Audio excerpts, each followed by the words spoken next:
Hello, and thank you for joining us today for our webinar, The Multi-Touch Sales Phenomenon, Embracing the Online to Offline Model. My name is Caprice Crawford, and I'm the Education Manager here at the Home Furnishings Association, and I will be your moderator for today's webinar. Now, before we get started, I would like to go over some basics for today's session. This webinar will be recorded and all attendees will receive a follow-up email by this time tomorrow on how to access the recording. Now, as you heard when you joined, you are in listen-only mode, and this means that all attendees except me and our speaker are muted. Although we can't hear you, we do encourage you to ask questions throughout the presentation using the chat box you see on your webinar control panel. This control panel usually pops up on the right-hand side of your screen when you joined. Now, only organizers can see your questions, so I will be monitoring them as the webinar progresses, and our speaker will address all questions at the end of the presentation. Now, it is our pleasure to have Ken Widger, the Senior Marketing Program Manager at MicroD. With over 26 years of experience in the e-business development arena, Ken is dedicated to the development of new products and educating the furniture community. Great. Now, Ken, are you ready to get started?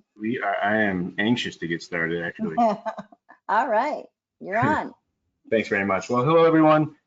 Thank you for taking the time to attend this webinar. It's very exciting for me to be able to provide this to you and kind of go through the O2O, as they say, the online to offline phenomenon, the model that we've seen a huge push for over the last probably 8 months. And and as Caprice said, a little bit about me. So I spent 12 years doing e-business development with BMW, promoting online lead generation through their retailers, traveling around doing on their sales floors and figuring out how to optimize those leads. I spent 11 years as president of Web Full Circle, an award-winning digital marketing agency here out of Charlotte, and then we, through acquisition, became part of the MicroD family, and so I'm now on year 3 as the program manager for MicroD, dealing heavily with new product development, new technologies, and then I love getting out at markets and seminars and doing these webinars with HFA to help educate the furniture community and how to use technology to their advantage. So it's my pleasure to be here today, and well, without further ado, let's kind of get into the topic at hand. So, anyone who has perhaps seen me before at the seminars at markets can attest to the fact that very often I focus in on narrowed topics such as SEO or pay-per-click or social media or email marketing or things like that. And I know that speaks to, if 100 people are out there, it might speak to 25, 30% of them, because not everybody's doing that. What really excites me about this as a topic, the online to offline model, is the fact that it speaks to everyone. It is not an individual thing anymore. There is not one person that is listening that isn't affected, impacted by it, and shouldn't have an interest in it, because the consumers are demanding that showroom presence. And I know what you're all thinking.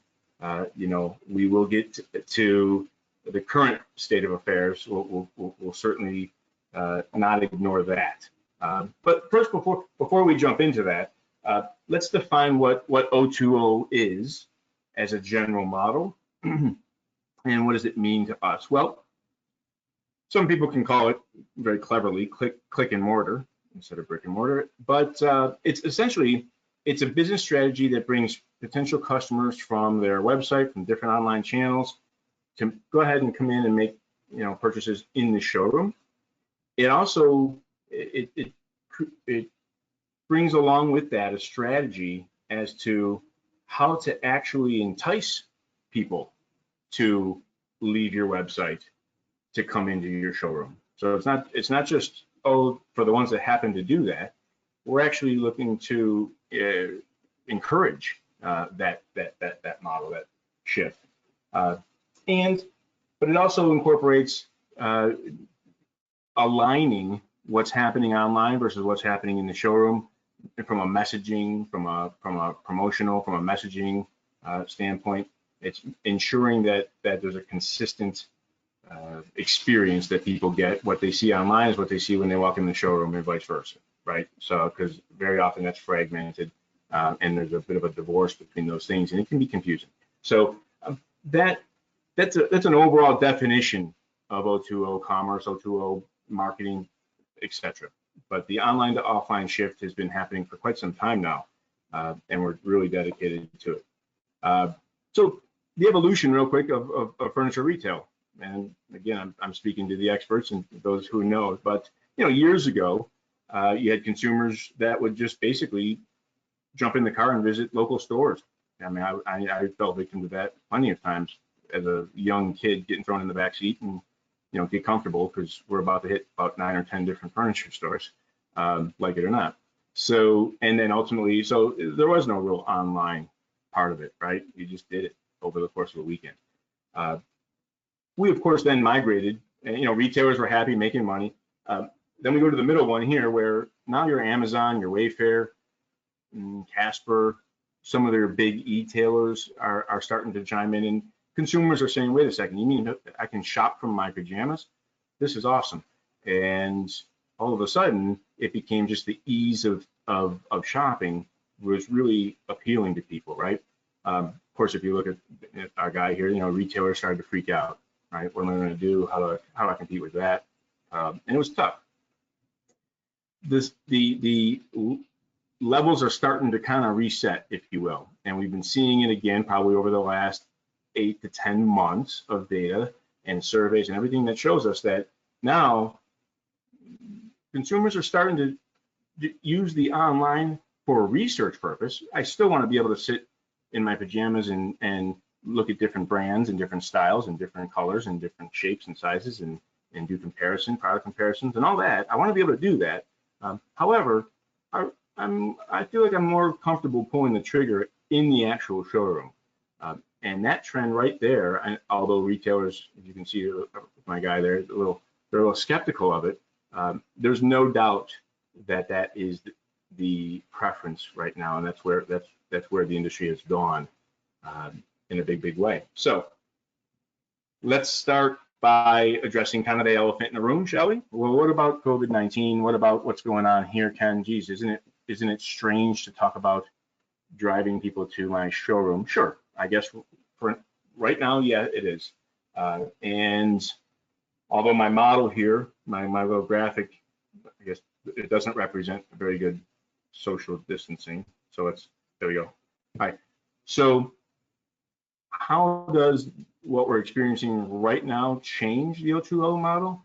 I'm going to submit to you that it does not change it. Right, because overall, when the dust does settle, and it will settle, we all know it,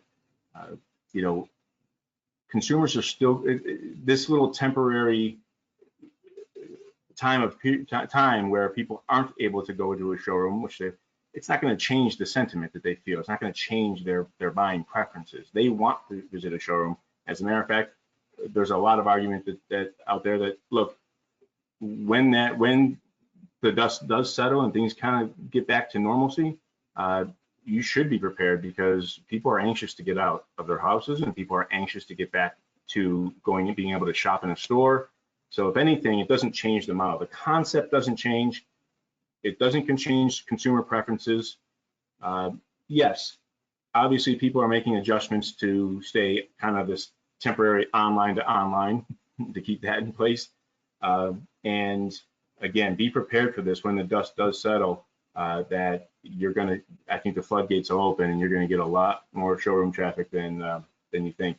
Now, I added to this webinar a section towards the end that is touching upon what we've been seeing retailers do to really, I don't want to say take advantage of or to leverage, but to really kind of best practice and what's happening right now with the showrooms being closed or being locked down in some way.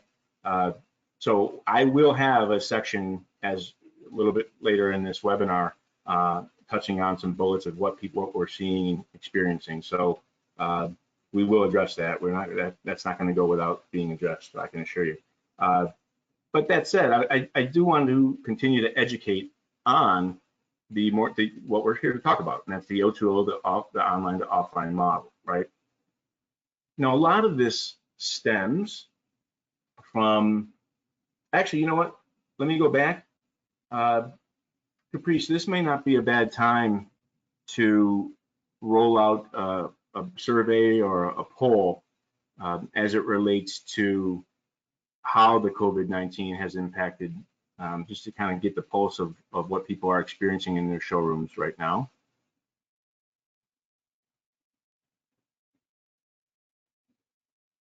And if you can answer the poll, and we'll kind of take a temperature of what everybody's doing out there. Yeah, so we'll give a handful of seconds for you all to participate in this. It's an interesting question, and it's interesting to see exactly what different retailers at different parts of the country are doing, like reluctantly, willingly, what have you. All right, we'll give it just a couple more seconds.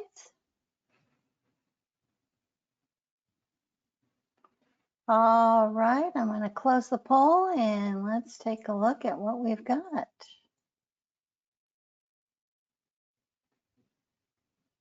Ken, can you see that? I can't.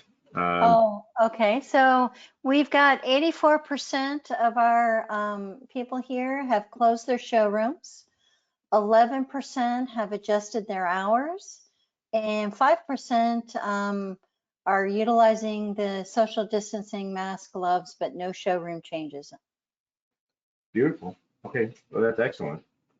I don't mean excellent in numbers. I just mean excellent information and data to have as we kind of push forward on this, because for the largest, most significant, for the 84%, you know, the helpful, the tips and things that we're doing later on down will be of most benefit for sure. So, all right, so let's get jump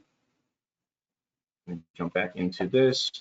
And the genesis of this, of the O2O model, really became evident, and it really kind of took off, I should say. The genesis of it was when consumers started to voice their preferences in terms of shopping. Surveys, studies, polls, you name it, everything's gone out time and time again over the last several years to ask consumers how they want to shop, right, where they want to shop, and what their experience is like. And so this, from a consumer standpoint, it's rather significant, actually, for anyone who doubts, you know, geez, I thought there's a lot of mindset still out there, actually, that says, I thought that going offline to online was the trend. It's kind of in the other direction. And so it's good to get this out there that absolutely no, the consumers are wanting to shop. So this is Walker Sands data when they put out a survey for different types of product, but the furniture segment, 86% answered that they prefer to actually shop or buy in the physical store. Now, does that mean that they're not doing online? Of course, they're researching online, but the actual purchase is taking place in the physical store. So that's an 86%. How do you prefer to shop for these products, right? Really only behind food and grocery. Food and grocery is in store, and that's the highest, but as you would imagine, right? Medium did a user experience research study, and the question, and keep in mind, look at this is 2018. This was I think December of 2018. So this is the end of, you know, just about a year and 4 months ago or so. But the question was, hey, if you're furniture shopping and you don't, without a certain brand in mind, what would you prefer to shop online or in store? Now, 92% of people said that they would prefer to go into a store and finish their shopping there. Respondents said that it's because they want to feel the furniture, test the furniture before making a big dollar purchase. Now, I think the key there is a big dollar purchase. There's been studies, I don't have it in here, but I've read articles that, you know, these numbers aren't as high if you're talking about accessories, like maybe lamps, pillows, mirrors, picture frames, things like that, right? Those tend to be online transactions, seem to be more relevant and prominent. But when you're talking about the larger ticket items, putting a room together, etc., that's where the in-store preference comes. Okay. Now, interestingly enough, you say, all right, well, let's talk about what it is that makes that the case, right? And so there was a 2019 homeowner survey that asked them all kinds of questions related to their online shopping experience and what they feel about it and why they feel a certain way. This stood out to me here. So here's why don't people want to continue to pull the trigger online? And you can see that, well, the highest percentage shipping fees, followed by size issues. They're not confident. They don't know, is this piece of furniture going to fit in the space that I have, etc. Then followed by them being impatient, and I can relate to that. I'm the type of person I like being able to have something right away. And then 24% said that the website was confusing. Almost a quarter of the people said I don't like shopping because the website stinks, right? And so this chart is going to reappear later on in the webinar. So because this is important information to have when it comes to the mindset of the consumers. Okay. And interestingly enough, so Google did a 5-year study related to furniture retail. You can see in the upper left there, it excludes bedding, right, as a category, but so it's a 5-year furniture retail study that ran from 2014 to 2019, right? And they wanted to see the impact or the source, if you will, of the retail sales that occur in the showroom. What is driving that, or what's driving retail sales as a whole? So just plain online retail sales, your classic click to buy, put it in the shopping cart and the whole transaction, check out, give your credit card, and off you go, right? In the 5 years, that did increase, and it doubled, which is, you know, we expected that online commerce is certainly not going to drop, but it didn't have quite the rise that I think people anticipated that it, you know, people in their minds, I think there's a lot of retailers out there that in their mind feel like that the shopping cart is the end all, right? That's the only place that's growing. And so I think this demonstrates that it's not necessarily the case. The next category was in-store sales that were not influenced through your web presence, your website, being found in Google, things like that, right? So this is in-store purchases not influenced online.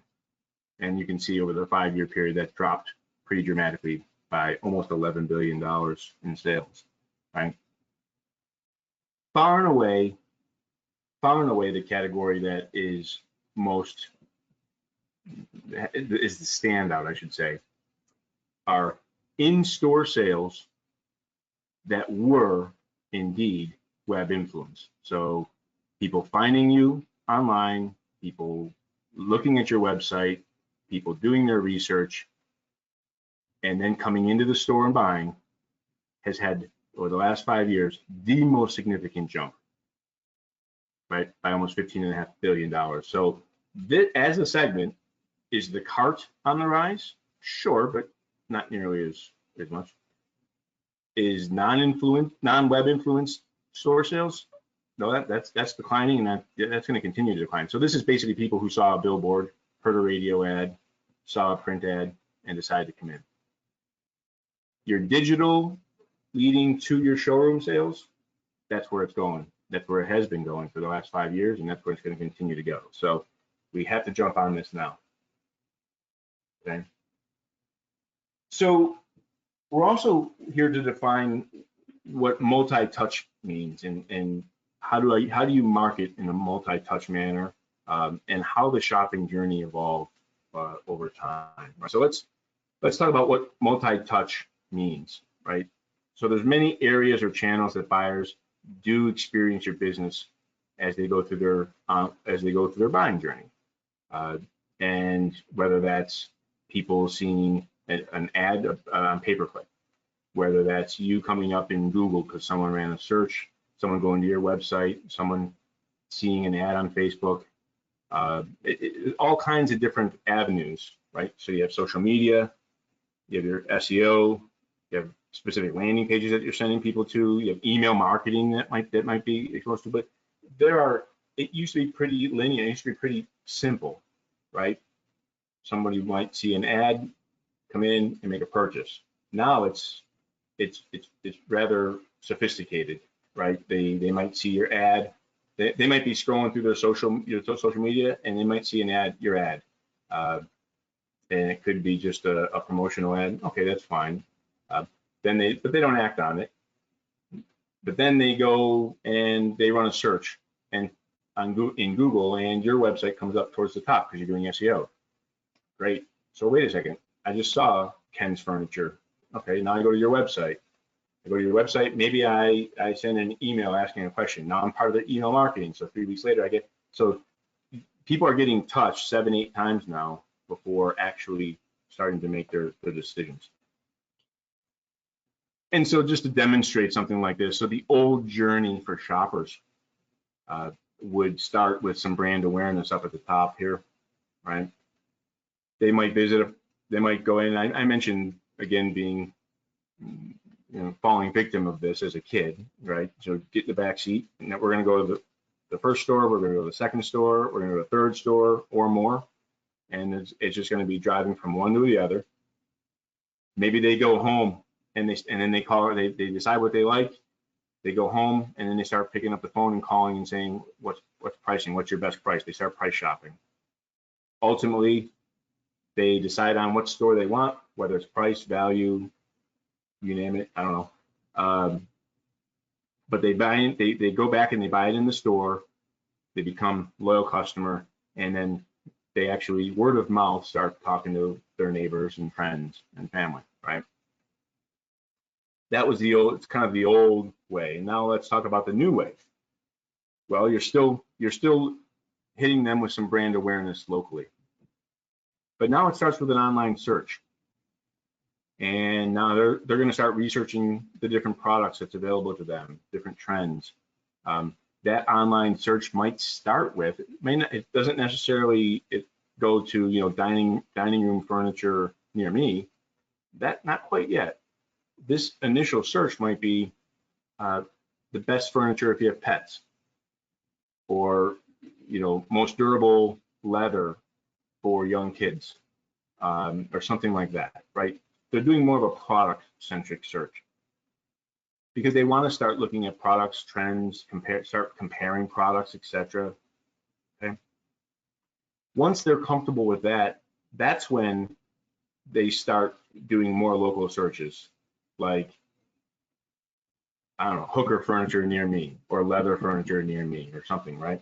And then that's when they start looking at your store, reviews, ratings, different store locations, your competitor down the street, etc. And now they're not comparing product anymore as much as they're comparing retailers that can sell it to me.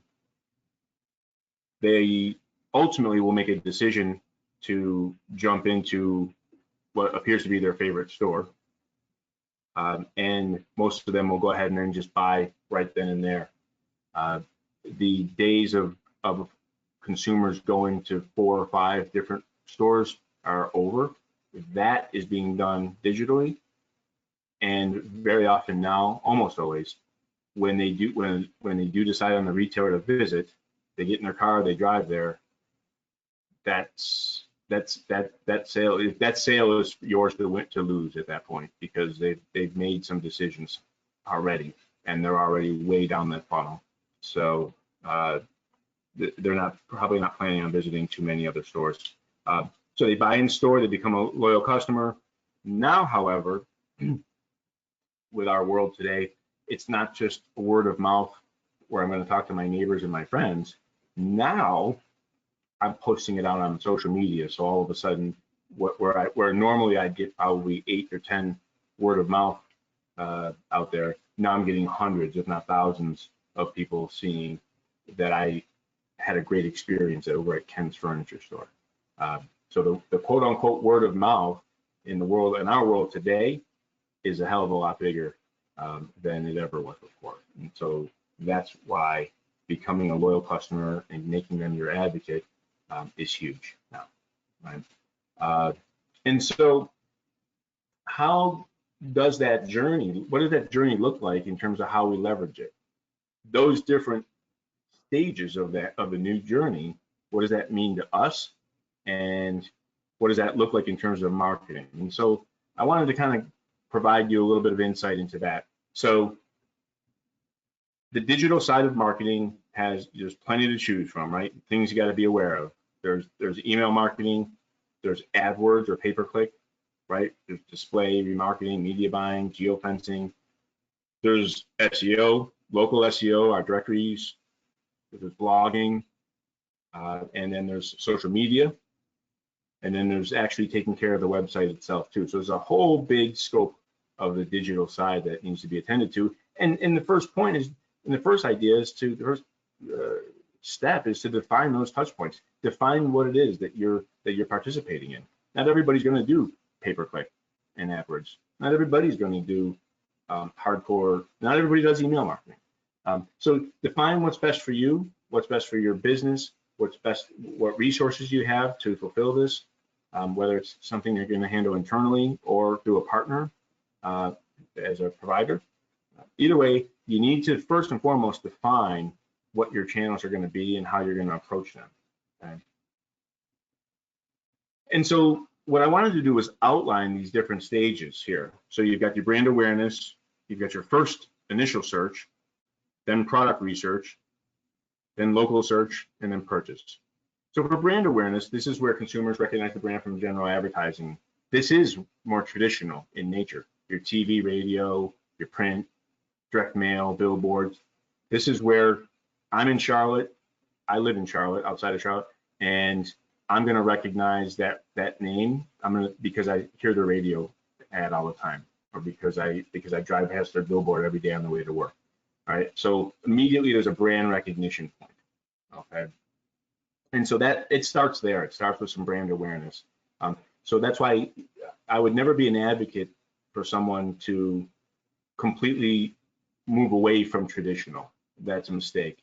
Traditional has its place still, but I think there's just to be more mindful in how much budget goes there, and just it has to be a bit more well thought out now, with digital playing a much more significant role in your advertising. So there's brand awareness that does this here.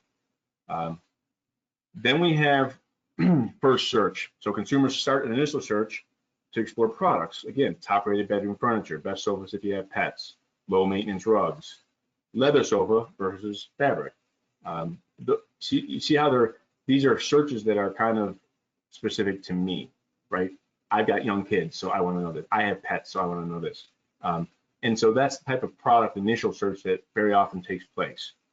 Now, here's where the marketing channels of SEO, content marketing, local SEO, and pay-per-click come into play. Because you need your site to show up when people run searches of this nature. You want to be the one that's going to show up there to be the one educating them. You want to be the topic expert, right? The go-to people to help educate them. And then we're going to get into product research.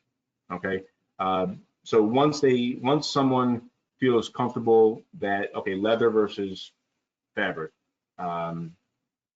once I have comfortable that I've done that, right, now here's where your advertising channels come into media buying, content marketing, display advertising, maybe some social retargeting, because now here's where they're gonna use third-party sites, things like Consumer Reports, things like different furniture comparison sites, brand comparison sites. They're looking for third-party reviews and ratings on the furniture itself.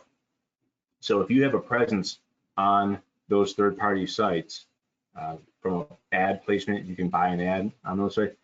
There you go. That's the type of visibility that you're going to want when people are out there surfing the third-party sites for product comparisons and information. Okay.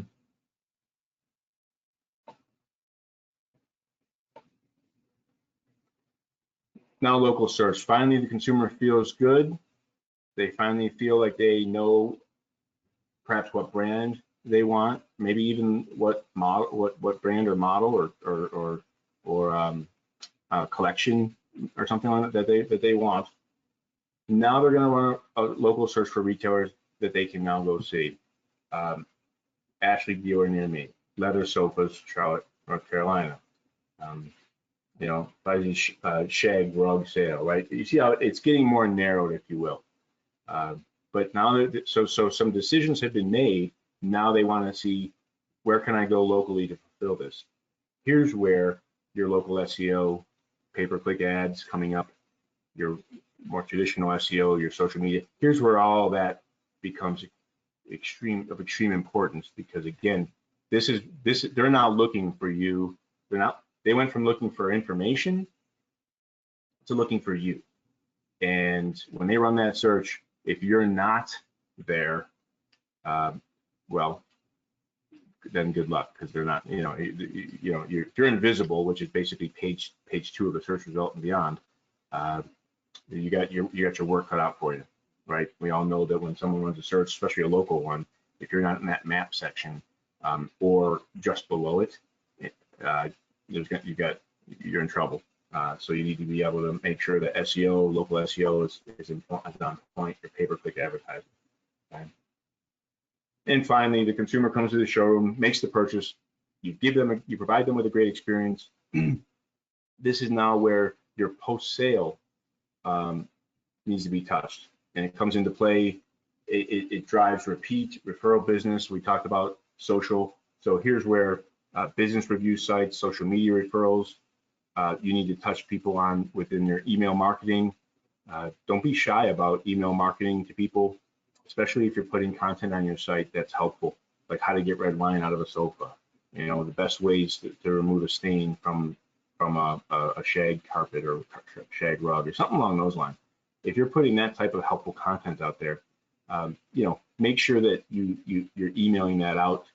Make sure you're posting that out on social, because again, you want to make sure that you're positioned as the product expert, and you want to make sure that you're positioned as the go-to people for them to learn about, again, maintenance, tips, tricks, things like that. It's not always about promotions.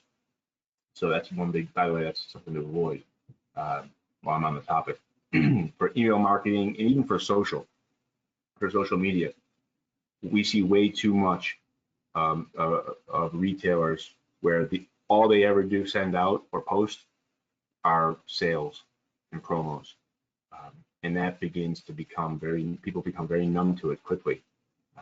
You need to put out there some helpful content, maintenance tips, how to measure, how to this, how to do that, right? 2020 design trends for the summer, things like that. Okay. Now, I'm a big believer in O2O, obviously. We've seen the data to support it. I've spoken to dozens and dozens of retailers that are really being very attentive to it, and it's working out for them. However, we understand that over the course of the last month, things have been crazy, and we're to use a football term, we're going to call an audible here at the line of scrimmage. And so for this purpose, the world has gone from how do we drive people from our website to our showroom, and now it's with 84% of you saying, geez, I don't have a showroom right now to drive them to. Fair enough. So let's touch on what people can do in terms of on-site. conversion. So, you know, over the past several weeks, Micro D, I know we've been very active with our retailers and basically all retailers that are looking for information in terms of trying to help them get through this strange period here. And so that's where I wanted to bring this back up here, because just because showrooms aren't open doesn't mean that people don't want a great experience. Consumers still expect a smooth, seamless experience, despite everything, right? And so I would encourage you to go back to a chart like this and say, great, well, let's think about this. If right now, if I'm focusing on my on-site experience, at least, who knows, for the next month, whatever the case may be, right? For this temporary period, I should really be mindful of what it is that consumers have already come out and said they don't like, right? So let's talk about what can we do about perhaps shipping fees. Is there something that we can do to offer anything that would get around that? Sizing issues. Yeah. Is there a way for us to be able to make consumers a little bit more comfortable that the size and space of what they're looking at goes well? How can we relieve these concerns is what I'm trying to say, essentially, right? You know what the concerns are because they told us here. So what can we do better? What can we implement, put into place that's going to help alleviate some of these objections and concerns? So that is I would challenge you all to do, because everyone's business is unique and different, and so there's no one silver bullet answer for that, but I would encourage you to do that thought experiment. So here's what we have suggested, recommended, put into place. Here's what we see retailers doing across the board. You know what, let's do this. We have a couple minutes real quick.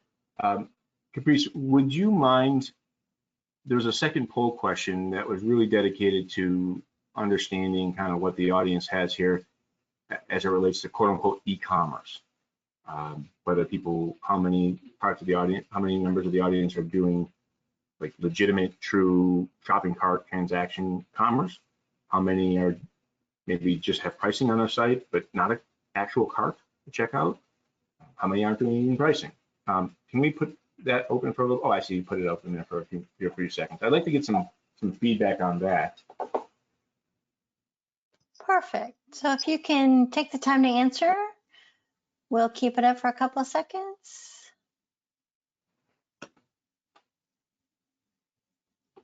Yeah, I think this is going to be important. This is the first question we've been asking people. Okay, it looks like almost everybody has answered, and I'm going to close it out. Can you now see that, Ken? No, if you wouldn't mind just quickly reading it. Sure. It's not allowing me. So we've got 39% of the respondents have full pricing in shopping cart transactions. 11% have full pricing but no actual shopping cart. And 50% have no pricing or cart, just product catalog, just the product catalog. Okay, good. Thank you so much. All right. Well, so that's going to help me because it's going to tie into what these bullets here. Here are some of the key things that we are not only helping our retailers with, but helping to guide all retailers in general. So first and foremost, adding pricing to the products and the items in the catalog. It's a fantastic first step. Even if you don't have the actual cart in place, that's fine. But we are strongly recommending to at least get some pricing out there because now that people are looking to be trying to do everything online, you just need to do that. You need to have it. So I would really encourage you to work to get pricing up on your products, or at least some of them. I don't know how many have done this, but adding any type of chat, whether it's live chat, Podium, any type of chat software to the site, we've seen a tremendous increase in chat utilization over the last 3 weeks. People are still wanting the engagement. They still want to chat with someone, to speak to someone. I mean, heck, I got to be honest, I actually bought 2 pairs of glasses yesterday online just through chat, chatting with a representative. So that was kind of interesting. Incorporate some type of virtual shopping experience. Again, whether it's FaceTime, video conferencing, Zoom, whatever you want to use, but still allowing consumers to have face-to-face interaction and discussion and engagement with your salespeople has been big. It's been a big request, and it's been impactful because you still want that human experience. Again, knowing that 24% say that the website's confusing, and I don't know, that having that face-to-face interaction, at least virtually face-to-face, is still an important key metric. Promoting design services remotely, so perhaps virtual room planning. For those of you who have a room planner software on your site, great. For those that don't, you may want to consider looking into something like that, because if you recall, one of the other significant percentages of why people don't like shopping online is that they're concerned about size. So when you have a virtual room planner that enables people to set up their room dimensions and then actually start fitting product in there, it alleviates their size concerns and objections. Promoting custom furniture. So for those of you who do custom pieces, online tools like product draping, room planners, things like that, where consumers can say, I love this chair, but I want to see what it looks like in this fabric, in this fabric, in this fabric. That visualization piece is becoming of high importance. So that's something to consider. For those of you who haven't, hopefully you did already, but at least update your homepage with some COVID-19 messaging.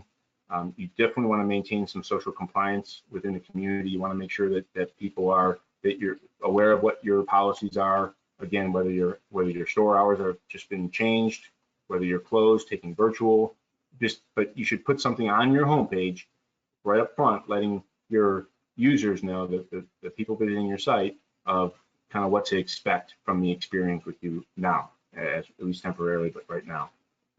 And then, of course, for those of you who have the ability to do it, is add the shopping cart. Now, adding a shopping cart in transactions, does it mean that I'm going to turn a shopping cart on Monday, and then by Wednesday I've got thousands of dollars rolling into the? No, probably not. But it's at least a fantastic first step to take. If you can get a cart up, maybe you only price out certain things. Maybe you only price and sell accessories online. I remember I mentioned before things like lamps and maybe rugs, maybe things like that. Maybe you only offer certain brands to be able to do the shopping cart, or certain product categories, etc. So you can limit that. You can throttle that down or up as you need, as you're comfortable with. And so these are important things. These are things that again, we're not suggesting that you do all of this. These are what we're seeing people do. Some people are doing 2 or 3 of these things. Some people are doing 1, you name. But these are the ideas that are going to push you through until the dust does settle. And then finally, focus on your online conversions. So the request to quote forms that come in, because you're going to start to get more of those in now. People requesting for pricing, people requesting for information, inbound sales calls, room planner submissions, design appointment consultations virtually, providing a virtual in-store experience with salespeople. You have to focus on the online conversion. And more importantly, just saying that our request to quote form submissions have increased. Great. Well, what are you going to do about it? So you need to make sure that you have a process in place for that. Perhaps a request to quote comes in. Maybe there's an initial person who does the intake and qualifies that person. If they're qualified, maybe they sell it? Do they send it off to a sales team? Put together a process by which those leads will be handled now and sold over the phone, sold over Zoom, sold over, I don't care, whatever, however you want to conduct that, but define a process and make sure that you have the technology in place to facilitate it. Phone system, things like that, the technology that's going to allow that to happen, and just be on board. Don't just say, okay, well, we're going to get more request a quote forms now, we're going to get an extra 100 of those a month. Well, now, and then nothing changes. No, you need to change something to accommodate the volume of those, and do it because people are going to want to still continue to be engaged with it. So just to wrap up here, I know I'm looking at time here, 2:45. Our summary, our overview, the industry is certainly recognizing the value of combining online with in-store experiences.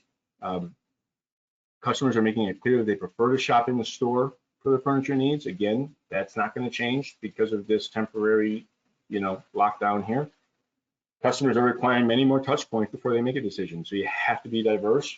You cannot just do one thing. I'm just going to do social. I'm just going to do email. That's a big mistake. You need to be diverse because they want to see you, and they're going to see you in different areas. And finally, retailers are temporarily focusing on their online conversions, as I just mentioned, at least until the dust settles, when they can now turn their focus back to the online to offline generation. Okay, so I guess I would perhaps open this up. My information's here if you have any questions or want to reach out, but I would open it up, Caprice, now to if there's any questions that may have come in or things that may have anybody wanted to cover. Great. Well, we will do our Q&A portion now. So I would like to encourage everybody to submit their questions. You can do that through the chat box that you see on your control panel. We did get a couple of questions that came in, Ken. Are you ready for the first question? Of course, sure. Oh, excuse me. What will be a good virtual room planner that you would recommend to put on your website?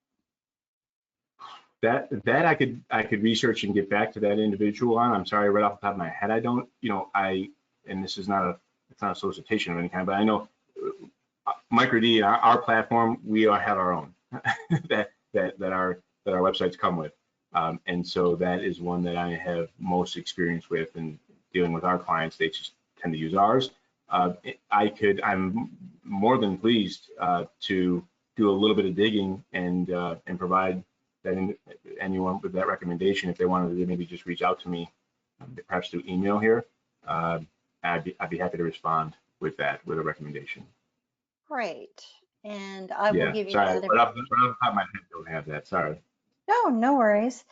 Now, we do not we don't have a shopping cart on our website right now. How do you suggest that we could do something in the fast time? Could we do it category by category and just put things up there? How would you suggest that we go through this? Well, it is the goal to go through this, meaning is the goal to have a shopping cart or to just increase some level of online sales? Because the introduction of a shopping cart is something that does take time. I mean, listen, you got to set up payment gateways, you got to do this, you got to figure out where you're shipping, all that. So it's not something to just jump into, willy-nilly and where you're just going to get this set up in a couple hours. So it's a little bit more of a process to set all that up. If the inquiry is more about what can I do to really generate more of those leads and those online sales, first and foremost, pricing is a fantastic first step. I would start there with applying pricing to your site. And if you do have pricing on your site already, there's calls to action that are rather effective, such as that you can put on your site that really promote a form submission or a phone call. So there's verbiage and calls to action. So you might have a $599 item that is currently on sale or currently being offered for $469. You'd be surprised at having a call to action underneath that, just saying, call for best price, or check or click here to check to see if there's better pricing or something along those lines. The notion that I might be able to call in or submit a form and potentially get better pricing is very powerful. Now, does that mean that you have to offer a better price? Not necessarily. All you're doing is just saying, generically speaking, check with us to see if there's other, better pricing available. But that's been very strong in terms of a call to action to encourage people to submit a form or call in. And that's why you have to be prepared to handle those inbound inquiries. Next question is, how do you break out the percentage of spending for ads online, social, email versus traditional mail, TV, radio? Do you have any input on that? Yeah, I really do, actually. Good question. So it was actually something I touched on in my last seminar, in the last HFA seminar. We had a whole seminar dedicated to pricing, ironically. So right now in the furniture industry, there's an average. The average furniture store is spending 6% of their revenue on advertising as a whole, right? On marketing. So pretty easy math there, right? So 6% of your revenue is going towards marketing. Now, once you have that number, okay, so now you've got a big bucket of money that is dedicated for marketing. Okay, well, now how much do I put towards traditional or digital? From that, the numbers vary pretty greatly depending on market, but conservatively, people have been applying 30 to 35% of that marketing budget to digital. And so some people are getting up higher than 40. It really depends on, again, how aggressive your market is and everything like that. But I would say at a bare minimum, when you look at your overall marketing budget for the year, 30, at a minimum 30% should be allocated towards digital and versus traditional. Now, the next step of breaking that down further is a bit more challenging because it's really hard to just universally say, put this much towards SEO, push this much, because again, you could be someone in downtown Chicago or downtown Philadelphia are probably going to need to spend more when it comes to SEO and paid ads. They're going to need to spend more than somebody who is in Omaha or someplace in, with, I don't want to say in the middle of nowhere, but you know what I mean, less competitive. So that breaking it down, I'm comfortable getting to the point where I can say at least 30% should go to digital, right? That's kind of beyond that. Breaking it down beyond that would require a little bit more of a one-on-one, tell me about your business and your market type of thing. Do you see online spending just increasing over time? Oh, absolutely. Geez, I wish I would say reference back to the HFA ones.